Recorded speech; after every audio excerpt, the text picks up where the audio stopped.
A continuación tenemos la intervención del doctor Carlos Enrique Becerra Palomino, muy conocido por el Notariado Nacional.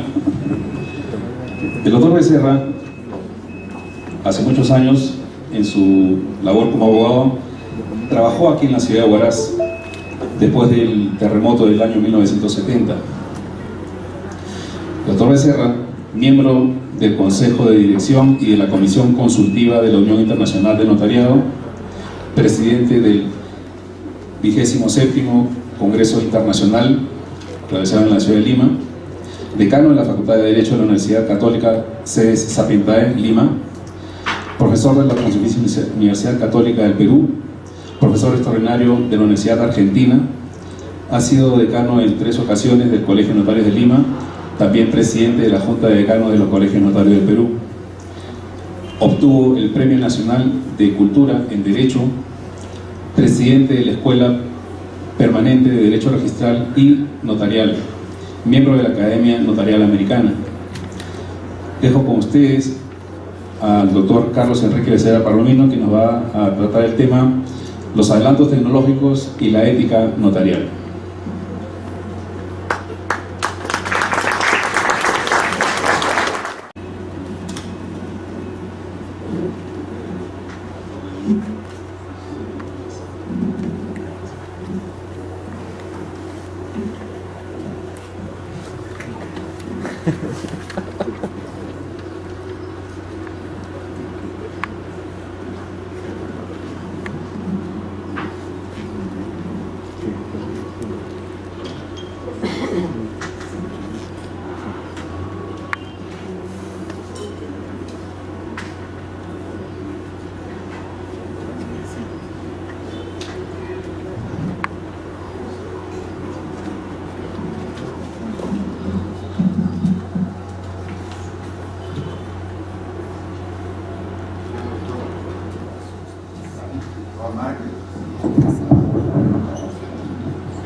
Del notariado,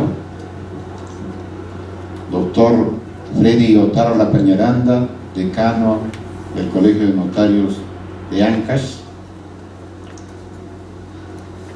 doctor Alfonso Caballé Cruz, representante del Consejo del Notariado Español y vicepresidente de la Comisión de Ética de la Unión Internacional del Notariado.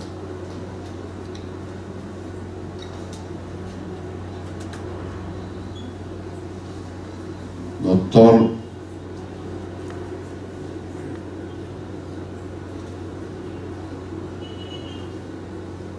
Francisco Rosales de Salamanca Rodríguez, notario de Sevilla.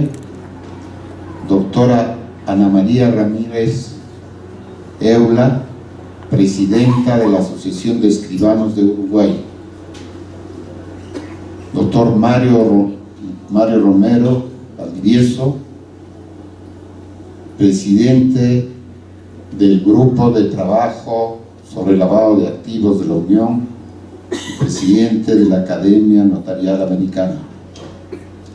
Señores decanos de los colegios de notarios, señor presidente de la Junta de Decanos de los Colegios Notarios del Perú, doctor Roque Díaz Delgado.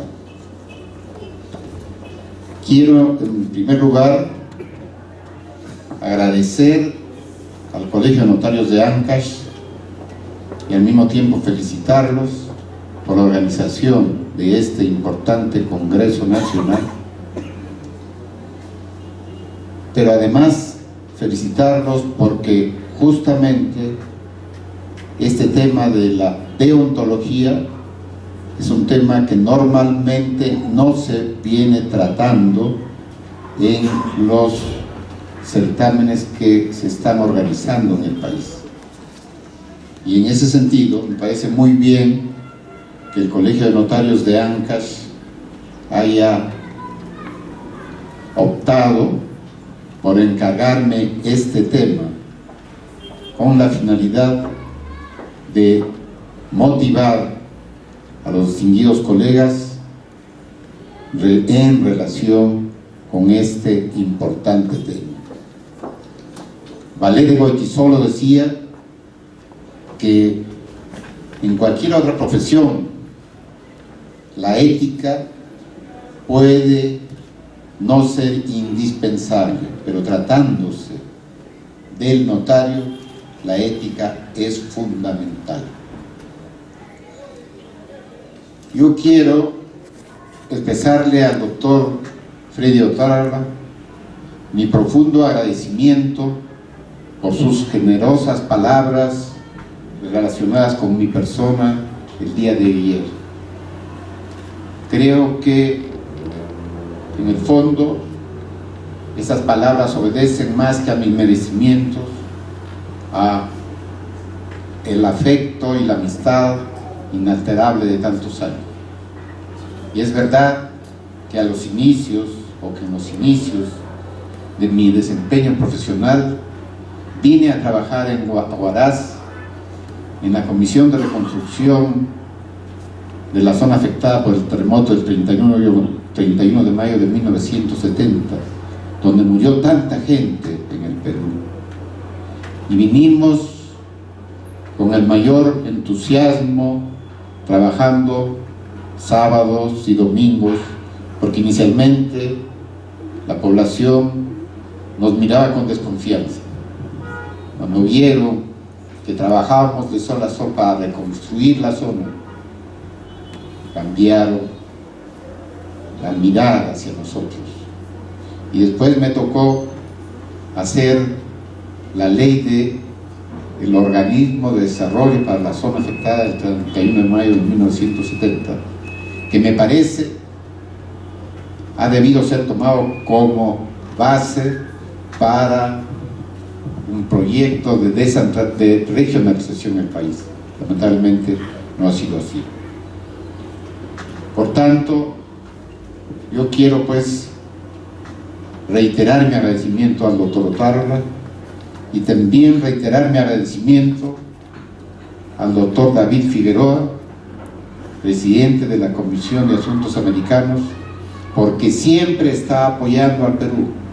Muchas veces ha venido a dictar charlas y el día de hoy lo hemos visto con qué brillantez ha expuesto sobre este tema tan interesante, importante para nosotros, que es la lucha del notariado en contra del lavado de activos y financiamiento del terrorismo. Y también quiero reiterar mi agradecimiento en forma especial a los expositores que vienen de otros países y muy particularmente a mi querido amigo Alfonso Caballé Cruz, quien siempre también nos ha apoyado constantemente, nunca ha dado su brazo a torcer, siempre ha estado dispuesto. Por ello, para él y para el Consejo del Notariado Español, nuestro agradecimiento, el agradecimiento del notariado peruano. Y quiero decirles, con la autorización del doctor Otárola, que el Consejo del Notariado Español es el que está solventando la presencia del doctor Caballé acá. O sea que no le cuesta a los organizadores su traslado de Europa a América. Y él también muchas veces ha venido con su propio peculio para apoyarnos en diversas oportunidades. Por eso, querido Alfonso, mi reconocimiento, mi afecto y también mi afecto hacia el Consejo del Notariado Español.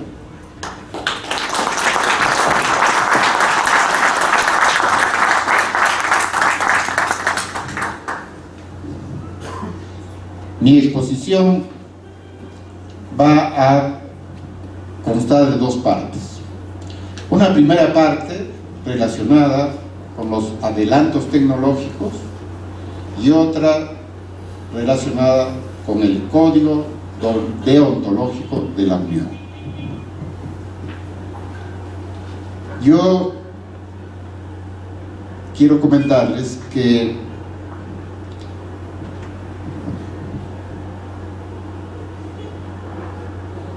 en este momento nosotros vivimos una época en que la información es permanente, es continua, pero también los cambios son continuos. Alguien decía que aquí el cambio es natural, o sea, el notar el cambio ya no es esporádico, sino el cambio es permanente, que es lo natural ahora. Y entonces yo recuerdo una frase que me impactó en una lectura que hice, en la que decía que el 50% de lo que conocemos hoy, de aquí a 10 años, no nos servirán de nada. Y el otro 50% no se ha inventado todavía. El 50% de lo que sabemos hoy, de aquí a 10 años, no nos servirán de nada. Y el otro 50% no se ha inventado todavía. Y por eso, ahí ustedes tienen una información de que una semana de ediciones del New York Times contiene más información que en el siglo XVIII una persona ilustrada habría podido obtener en toda su vida, en una semana en el New York Times.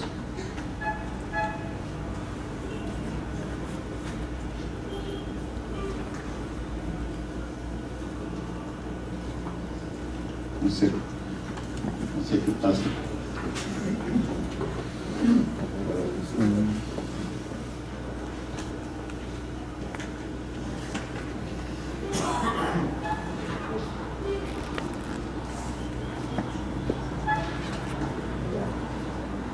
Miren, la radio necesitó 38 años para alcanzar un mercado de 50 millones de personas.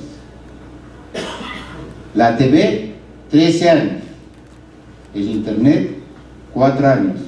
El iPod, 3 años. Facebook, 2 años. 31.000 millones de búsquedas en Google en el 2008. En el 2006 solo hubo 2.700 millones de búsquedas. Miren cómo creció exponencialmente. Leía un libro en el cual se decía o se simulaba un diálogo entre un padre y un niño, y el niño le dice: papá, ¿qué hay después de la muerte? Y el papá dice: no lo sé. Entonces el niño le dice: pregúntale a Google. Pregúntale a Google. O sea, para los niños Google lo sabe todo, porque ahora queremos saber algo, queremos hacer una consulta, entramos al Google. Por favor, la tecnología también tiene sus problemas, no funciona. Es la batería, ¿verdad? Funciona. Puede ser la batería. Entonces, hacía 10 años que el número de mensajes, de textos, excedió el número total de la población del planeta, aproximadamente 6.740.422.806. Sí, doctor, sigue. ¿No puede? Entonces,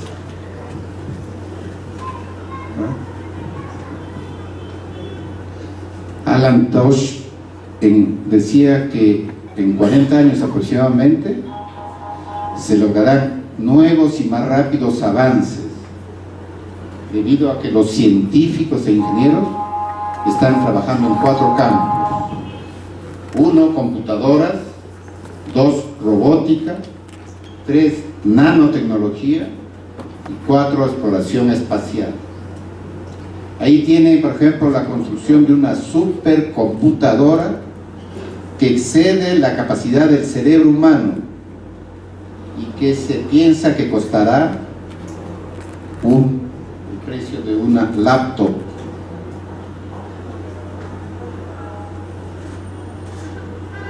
En lugar de computadoras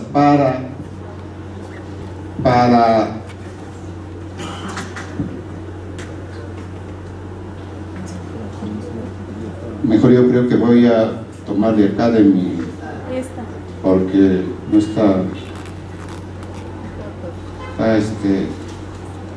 bueno, no está.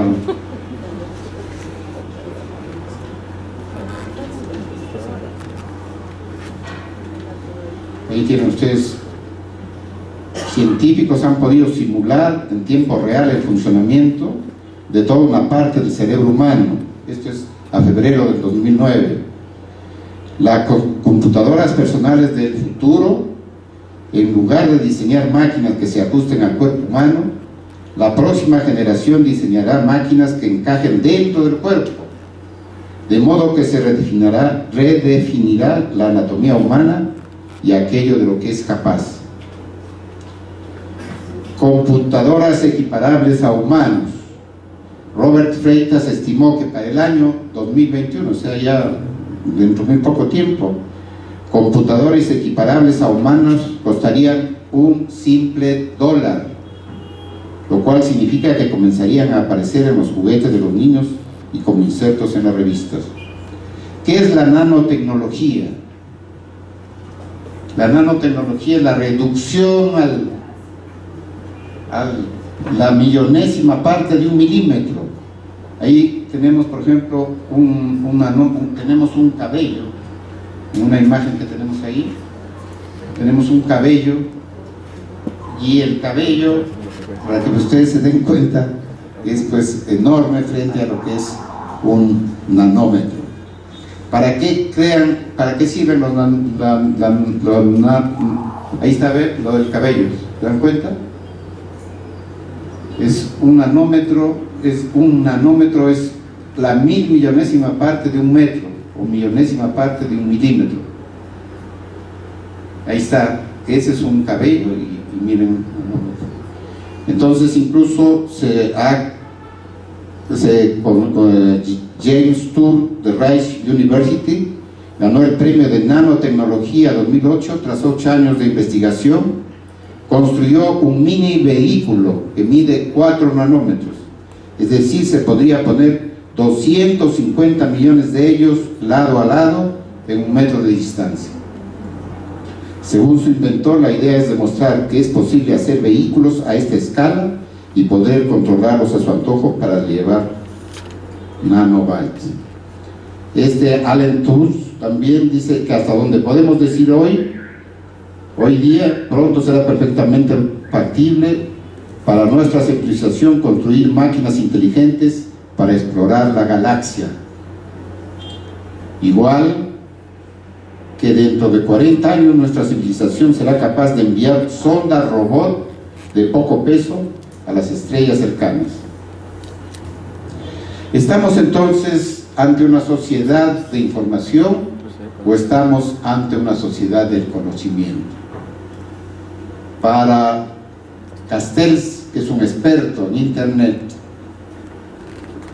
estamos ante una sociedad de conocimiento que se caracteriza por internet, la presencia de internet, y por la capacidad de recodificar la materia viva. Todos los avances que hay en estos aspectos de investigación, incluso como humanos, vienen a ser lo que se llama la bioética. Y yo recuerdo que invitado por la Universidad Notarial Argentina, la primera vez que se produjo el primer curso de Derecho Notarial Profundizado en Buenos Aires, hablé de bioética a un conjunto de colegas notarios, y uno de ellos, de otro país que no era de Argentina, me dijo: bueno, ¿y esto qué tiene que ver con el notariado? Pero en realidad, para hacer investigación con seres humanos, hay que presentar lo que se llama el consentimiento informado, de lo que se habla mucho. Entonces, el consentimiento informado sí requeriría la presencia del notario, pero estamos hablando de hace 20 o 25 años, me parece. Ahora estamos viendo que existe esa posibilidad de que se haga, pues, trabajos relacionados con el genoma humano, que también es otra característica de nuestra civilización. La existencia o la decodificación al fin del genoma humano es otro avance gigantesco desde el punto de vista científico. ¿Qué se llama la sociedad? Hay como 60 nombres a la sociedad actual. Aldea global, le dice Marshall McLuhan. Aldea global económica, Ramón Tamanes. Sociedad postindustrial, Alvin Toffler. Sociedad de conocimiento, Peter Drucker. Sociedad de riesgo global, Ulrich Beck. Sociedad red, Manuel Castells. Cibersociedad, Luis Joyans. Comunidad virtual, Howard Reinhold. Sociedad informatizada, Pérez Runo y Yonegui Masuda. Sociedad teledirigida, Giovanni Sartori.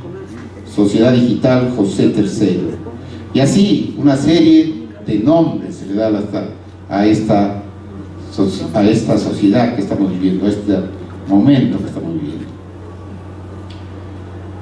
Lo más importante entonces, o en mi opinión personal, mejor podríamos decir que es mejor hablar de sociedad del conocimiento, donde las ventajas competitivas dependen cada vez más del uso competitivo del conocimiento y de las innovaciones tecnológicas.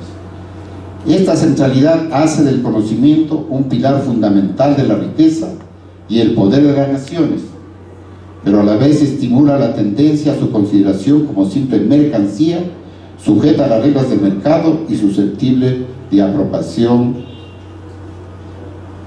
privada. Entonces, hablar de sociedad de conocimiento nos permite no solo dar importancia al crecimiento económico, sino también para empoderar y desarrollar todos los sectores de la sociedad. Aspiramos a lograr una sociedad en donde la información sea un bien público y no una mercancía. La comunicación un medio de interacción entre los hombres. El conocimiento una construcción social compartida y las tecnologías una herramienta para ello. El reto para la sociedad de información consiste en asegurar la disponibilidad del conocimiento y un acceso libre a los recursos de información. Constituye un paradigma de la sociedad en que vivimos la integración e interconexión lograda a partir de Internet. Si bien grandes sectores de la humanidad se benefician de la globalización y del avance de la tecnología, tendríamos que reconocer también que existen grandes zonas del planeta que han quedado fuera de ese contexto. Por eso se ha dicho que hay globalizadores y globalizados. Y Thomas Friedman escribió un libro que se llama La Tierra es plana, un poco hablando sobre cómo se había aplanado, entre comillas, la Tierra y cuáles eran los aplanadores. Muy interesante.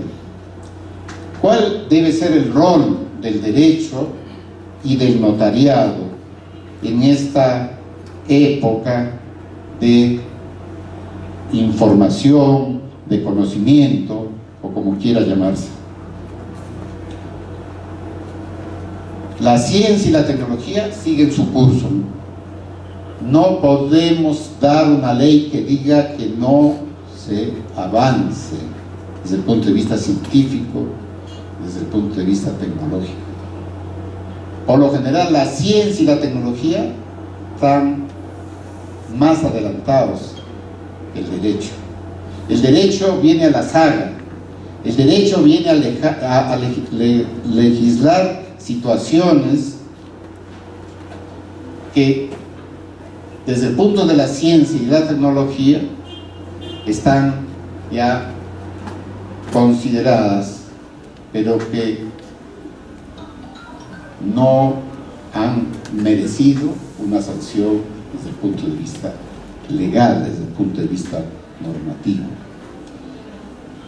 Por ello es importante aquí, es muy importante, esta unión entre el derecho y la moral. No nos olvidemos de esos famosos círculos concéntricos. Pero además hay aspectos pues que no pueden estar legalizados todavía. Por ejemplo, en mi informe yo no hablo de WhatsApp todavía, no hablo de blockchain, en fin, cosas que van surgiendo, que son nuevas y que requieren todavía un tratamiento legislativo. Y más aún, que pueden ser materia de alguna codificación, porque el código tiene, como todos sabemos, una vocación de permanencia. Entonces, al principio habrán determinadas normas y después estas normas, una vez que hayan pasado por el tamiz de la permanencia, vendrán a integrar un código. El derecho, pues entonces, está a la saga. Pero, ¿qué nos corresponde a nosotros como notarios? La actividad notarial es un arte, en el sentido de que es básicamente práctico. Sin embargo, obedece también a determinadas situaciones teóricas, a determinados principios que nosotros no podemos desconocer. Entonces, todos estos cambios que hemos mencionado afectan pues a la sociedad y requieren una regulación normativa. No olvidemos que según la teoría tridimensional del derecho, el derecho no solamente norma, sino también es conducta social, es un conjunto lógico, pero al mismo tiempo hay que considerar los aspectos históricos, los aspectos filosóficos, los aspectos del derecho comparado para poder legislar. ¿Qué es la ética notarial? Yo quiero mostrarles, quisiera por favor ir al último, no a este, sino a la diapositiva, sí, a la 60. Salud, salud. La 64.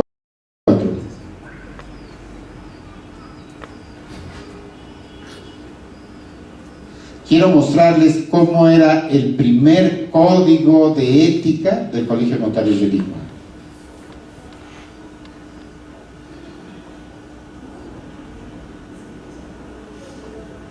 Lo que decía yo es que es muy importante el código deontológico que ha aprobado la Unión. ¿Y saben cuándo lo aprobó?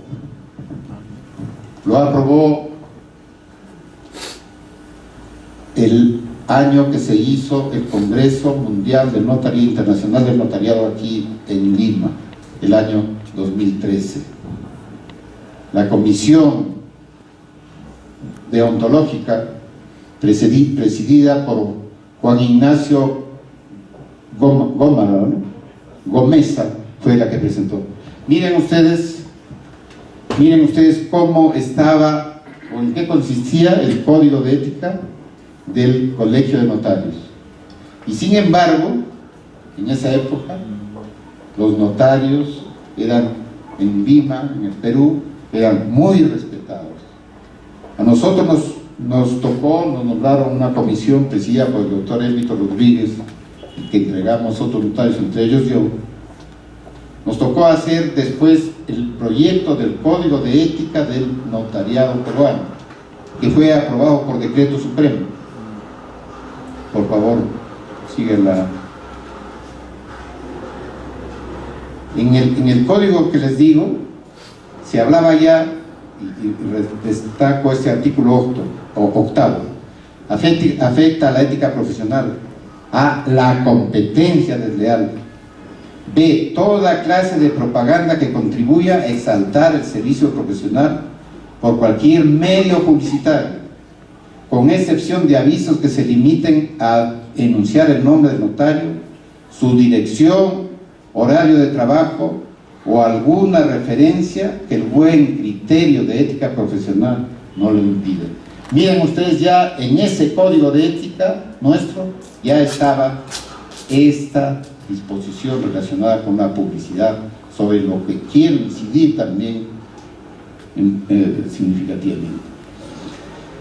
La intervención y opinión en perjuicio de la calidad profesional o personal del colega. La reflexión que nos ha hecho el doctor David Figueroa es muy importante. Nosotros no podemos estar criticando a nuestros colegas. Entre colegas tenemos que estar tratándonos con respeto, con consideración. Nuestros enemigos no somos nosotros. Quienes no están a favor nuestro están fuera de nosotros. La situación del notario como profesional del derecho y al mismo tiempo como oficial público, profesional del derecho que ejerce en forma privada una función pública, nos da una gran ventaja, pero al mismo tiempo también es una gran debilidad. ¿Por qué? Porque existen envidias y algunos abogados de algunos sectores, porque dicen: ¿cómo es que cumplen una función pública en forma privada? No son dependientes del Estado, no pertenecen al aparato estatal. Nosotros también quisiéramos estar en esa situación. De otro lado, el otro día vi, por ejemplo, un artículo de alguien que decía que la existencia del notariado en el Perú era inconstitucional. ¿Por qué razón? Porque decía: es igual que cualquier otra profesión liberal y por lo tanto no puede estar a cargo de un determinado grupo de personas, sino debe haber libertad. Cualquier persona puede decidir por sí, ante sí, ser notario, cosa que puede darse en otro sistema jurídico, como en el sistema jurídico anglosajón o del common law, en el que un notario no necesita ser abogado, pero no cumple toda la función que nosotros cumplimos, porque nosotros autenticamos, redactamos, conservamos, reproducimos, asesoramos y ahora en el Perú tramitamos asuntos no contenciosos. Pero un notario en el sistema anglosajón es un simple fedatario. No necesita concurso, simplemente paga una tasa. Yo recuerdo, creo que ya lo he contado en algunas oportunidades, que hace años antes de ser notario tuve que viajar por un problema familiar a Estados Unidos, a la ciudad de Nueva York, y viví un determinado tiempo en Manhattan, pero Manhattan es muy caro, y entonces tuve que trasladarme a una zona menos cara como Queens, y frente a donde yo vivía había una bodega, y el señor también, además de vender cosas propias de bodega, era notario. Entonces el sistema notarial latino es pues diferente totalmente al sistema notarial sajón. Aquí se tiene que participar en un concurso, y eso también se dice en el Código de Ética de la Unión. Por favor, siga ahí. Entonces, en el código, cuando estuvimos elaborando el Código de Ética del Notariado peruano, que se concretó después en el Decreto Supremo 01585-IUS, dijimos, ¿qué cosa es lo importante para el desempeño de la función notarial? Y en el artículo 2 consideramos los principios a que están sujetos, que deben regir la función notarial, pero no solamente la función notarial, sino la vida del notario. Porque no olvidemos que los notarios desempeñamos una función, profesión. Tenemos un modo honrado de vivir. A mí me tocó también hacer un trabajo sobre derecho marítimo, y ahí encontré una frase que me gustó mucho, que decía: hay 3 clases de hombres: los que están vivos, los que están muertos y los que están en el mar. Los que están vivos, los que están muertos y los que están en el mar. Un amigo mexicano, notario también, en una conferencia en La Habana, dijo: hay 2 clases de hombres: los que están dominados por sus mujeres y los que no lo reconocemos. Guarda. Pero yo me quiero quedar más con la frase de que hay 3 clases de hombres. Y entonces yo he dicho: los que están vivos, los que están muertos y los que son notarios. O sea que ser notario es un modo de vivir, porque estamos sujetos a navegar en mares procelosos. Por eso ahí tenemos una imagen de una brújula. ¿Y qué es la brújula? La brújula es la ética notarial. Y entonces, estos son los principios: veracidad. Un notario tiene que decir la verdad, no puede faltar a la verdad, es la esencia. Esa es la razón de ser del notario, decir la verdad, porque robustece con una presunción de veracidad los actos y el relato de los hechos sometidos a su amparo. Con esto estoy más o menos corrigiendo o dando una opinión un poquito diferente de la definición que da Enrique Jiménez Arnau sobre la fe pública, porque él dice: robustecer con una presunción de veracidad los actos y hechos sometidos a su amparo. Y yo digo los actos y el relato sobre los hechos, porque los hechos son o no son, ¿no es cierto? La honorabilidad. ¿Qué significa la honorabilidad? La honorabilidad está vinculada con el honor. No olvidemos esa frase del alcalde de Zalamea, que le dice, ¿no es cierto?, en esa obra de Calderón de la Barca: al rey la hacienda y la vida, pero la honra solo a Dios. Y entonces el honor tiene un carácter subjetivo. El notario tiene que hacer las cosas honorables, las cosas dignas, para sentirse bien consigo mismo. Ese es el concepto subjetivo del honor. Pero al mismo tiempo hay un concepto objetivo, que es el sinónimo de reputación, que es lo que los demás piensan del notario. Entonces el notario tiene que hacer también cosas que no lo desmerezcan frente a la colectividad, porque si no, no le van a creer. Si lo ven a un notario, por ejemplo, borracho, ¿no es cierto?, ¿qué van a pensar? ¿Qué van a pensar de él cuando tenga que firmar una escritura pública?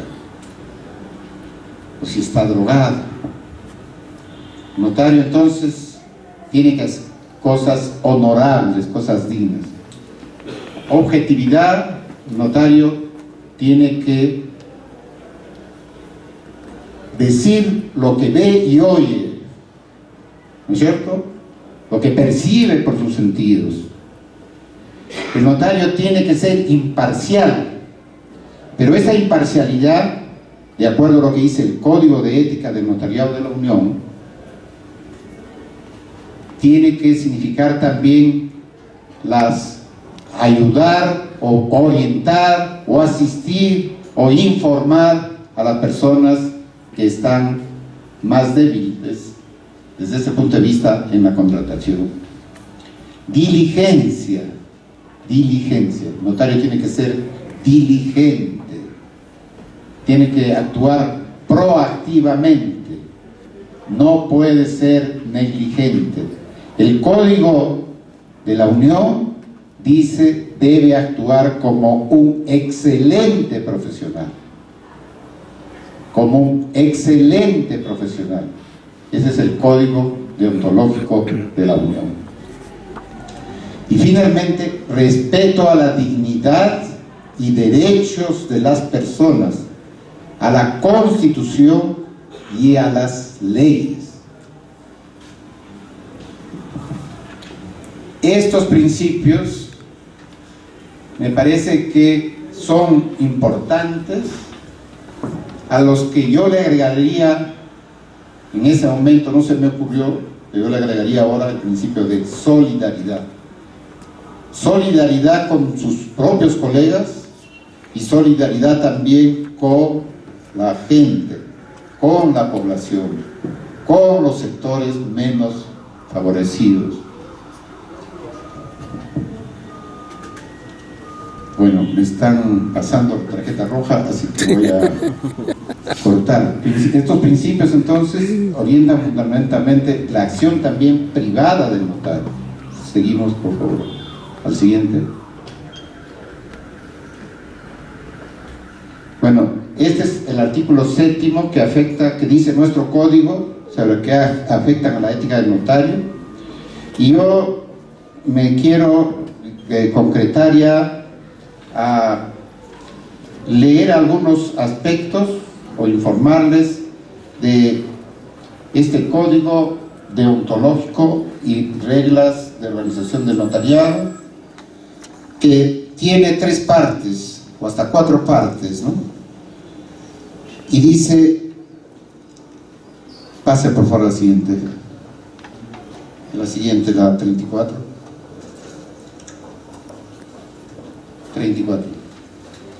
Bueno, el código de ética del notariado tiene cosas muy importantes y bueno, en el preámbulo se dice: la deontología es un elemento esencial e indispensable para el ejercicio notarial. Sin ella es imposible el correcto ejercicio de nuestra función. Esto es consecuencia del elevado contenido ético de la profesión notarial, un hecho que nos obliga a compendiar y difundir entre el notariado de la manera más amplia posible las normas éticas que mantienen y elevan el valor social de nuestra práctica profesional.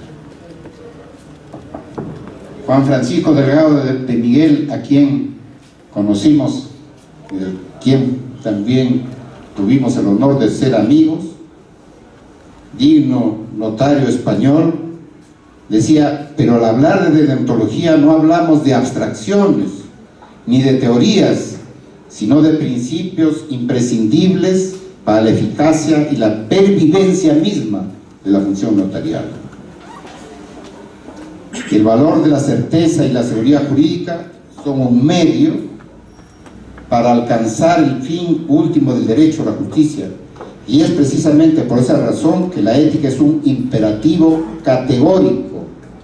Ella es su sustento, su raíz, la fuente de su legitimidad. Sin embargo, el notario, como cualquier profesional del derecho, está expuesto al error, a la falla que nunca debiera ocurrir. Por eso es importante este código. Bueno, hay aspectos que yo quería considerar del Código de la Unión. Por razones de tiempo, entonces no voy a incidir en ellos y voy a ir a las conclusiones. Aunque es muy importante lo que dice el artículo 5 del Código, que dice, del Código Deontológico de la Unión: condiciones de ejercicio de la función notarial, cualificación profesional y personal, legalidad, imparcialidad, independencia, respeto de los derechos fundamentales, disponibilidad, diligencia y responsabilidad, autonomía profesional, evitar incompatibilidades. Preparación profesional, artículo 15, formación permanente. El notario debe ejercer su actividad profesional con competencia y una preparación adecuada, y particularmente las funciones esenciales de consejo, asesoramiento, interpretación y aplicación de la ley, debiendo de actualizar sus conocimientos tanto en el plano jurídico como en el plano técnico. Por eso es importante esta capacitación o este congreso. En el artículo 17 dice lo siguiente: la actuación del notario debe ser siempre en forma ética, conforme a la ley. El notario rechazará la corrupción y el soborno, las prácticas deshonestas, el blanqueo de capitales, el fraude fiscal, el terrorismo y cualquier otras actividades delictivas y formas de ejercicio antisocial del derecho. En materia de blanqueo de capitales, el notario prestará su colaboración y facilitará toda la información necesaria a las autoridades competentes, en particular a los notariados y a los notarios que lo precisen, con arreglo a la ley del Estado, pero no estará obligado a desarrollar actividades de investigación propias de la fuerza pública o de la magistratura. Esta colaboración se regirá por principios y criterios objetivos y predeterminados por la ley, en coordinación con organismos centrales del notariado. El señalamiento o comunicación a las autoridades de blanqueo de operaciones sospechosas no constituye violación del deber de secreto profesional por la prevalencia del bien común. El bien común siempre va a inspirar entonces la labor del notario. En cuanto a la publicidad, en el artículo 29 se desarrolla que la publicidad debe ser orientada básicamente desde el punto de vista de las instituciones, o sea, de los colegiados, de los colegios, y que si el notario tiene que hacer publicidad, esta tiene que estar restringida en más o menos en lo que nuestros códigos, nuestras normas dicen en el Perú. Diligencia profesional, responsabilidad civil, penal y disciplinaria. El notario desarrollará su actividad con la diligencia de un excelente profesional. Y aquí quiero incidir en un punto importante, que es la libre elección del notario, que está reconocido en el artículo 35 del Código Deontológico de la Unión. El derecho a la libre elección del notario, que corresponde al usuario, es un derecho básico en el servicio notarial, salvo en los supuestos en que la designación de notario viene determinada por la ley y deberá ser respetado por todos los notarios. El notario debe abstenerse de captar clientes sobre la base de reducción de honorarios, concesiones, regalos o descuentos a los interesados o a terceros, u otros actos semejantes contrarios a la dignidad e independencia de la función notarial. En el Estatuto del Colegio de Notarios de Lima hemos señalado, en el pórtico del articulado, que quien elige el notario es el usuario, el que paga. Presentamos incluso un proyecto de ley como Colegio de Notarios de Lima para que se modifiquen las disposiciones que impedían esto.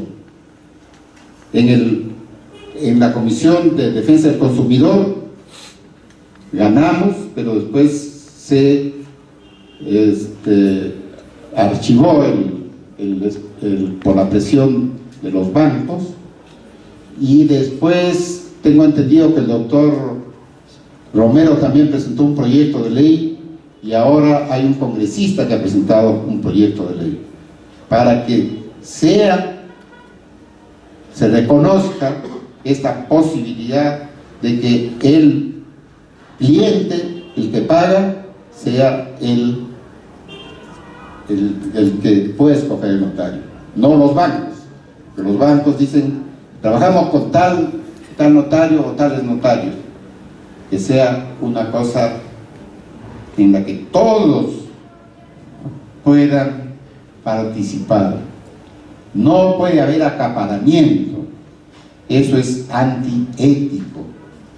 Y qué bueno que ahora el Código de Ética del Notariado de la Unión así lo considere, el derecho de escoger del usuario a recoger el notario.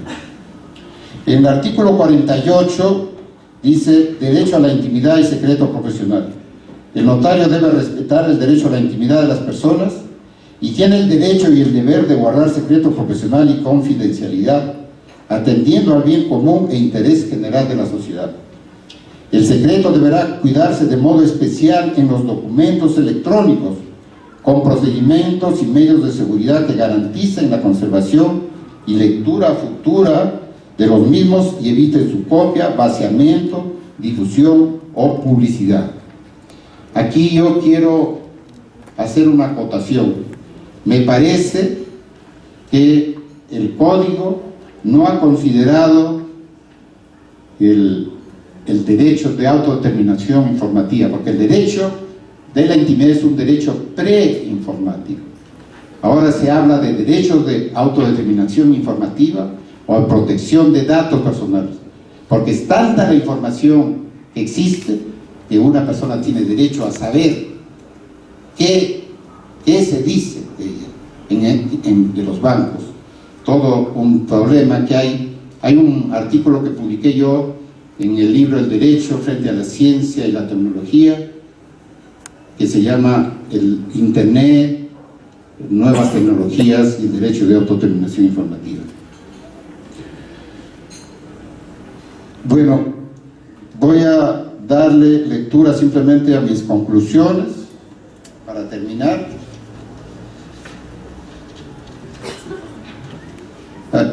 Bueno, en cuanto al, por ejemplo, hay una omisión en el Código de Ética deontológico de la Unión, que no se habla, por ejemplo, de la página web.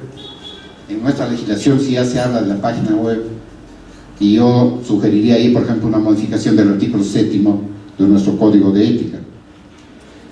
Las nuevas tecnologías, por más modernas que sean, no hacen necesariamente a los hombres mejores, es decir, personas más honestas o más justas, sino que son únicamente herramientas necesarias para comunicarse e interactuar más deprisa y con mayores conocimientos. El notario enfrenta nuevos retos surgidos a partir del vertiginoso avance de la tecnología. Es menester que pueda adaptarse al cambio y aprender a hacer uso de las herramientas informáticas para poder desempeñar su función de una manera más moderna y eficiente. Sin embargo, debe respetar los principios esenciales del notariado, pues la tecnología no es un fin, sino un medio. La tecnología no pretende sustituir las labores del notario. Por el contrario, puede ser una ayuda importante para el desempeño de su función. Por ejemplo, la identificación biométrica que hacemos nosotros es una gran ayuda, pero si solamente ya se le quiere quitar al notario la posibilidad de que él sea el que dé fe pública, ahí está mal.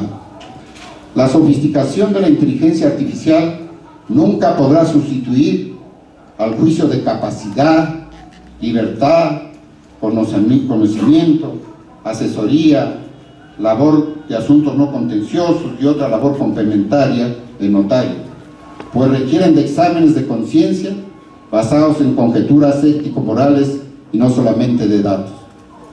El Código Deontológico aprobado por la Unión Internacional de Notariado Latino merece ser difundido y estudiado para complementar los códigos de los notariados, en el caso peruano del Código del Notariado peruano, para armonizarlo en la medida de lo posible y de acuerdo a nuestro ordenamiento constitucional y legal. Por ejemplo, en estas normas se le da mucha importancia hay una parte que es parte normativa, organizativa, y se le da mucha importancia al Ministerio de Justicia. Nosotros consideramos que los colegios tienen que tener autonomía y la Constitución así lo consagra. Esto no significa, por supuesto, que haya autarquía. En respuesta a la evolución de la realidad social, se han añadido nuevos valores para el servicio del notariado, como la defensa de los derechos del hombre, de la protección del consumidor y de la parte más necesitada de información, del desarrollo económico sostenible, del medio ambiente, de la transparencia, de la evitación del blanqueo de capitales, de la agilización del tráfico jurídico internacional. En resumen, yo quiero decirles que independientemente de los avances tecnológicos, y si nosotros queremos ser realmente sólidos, tenemos que respetar nuestros principios deontológicos, desde nuestro código de ética hasta que el código de ética del notariado aprobado en el año 2013 por la Asamblea de Notarios, que tendrá que ser evaluado, como les decía, pero es necesario conocerlo. Al final, creo yo, que nosotros como notarios tenemos una responsabilidad ética, tenemos una responsabilidad social y tenemos que tener una capacitación permanente. Les agradezco muchísimo por haberme escuchado en esta oportunidad.